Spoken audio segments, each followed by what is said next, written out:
أعوذ بالله من الشيطان الرجيم.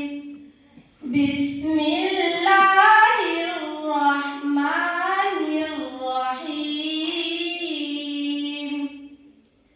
لن يستنكف المسيح أن يكون عبدا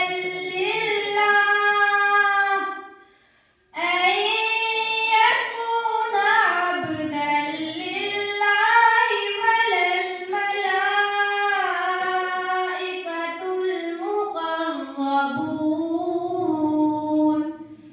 ومن يستنكف عن عبادته ويستكبر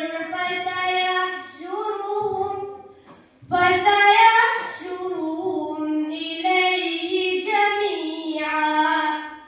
فأما الذين آمنوا وعملوا الصالحات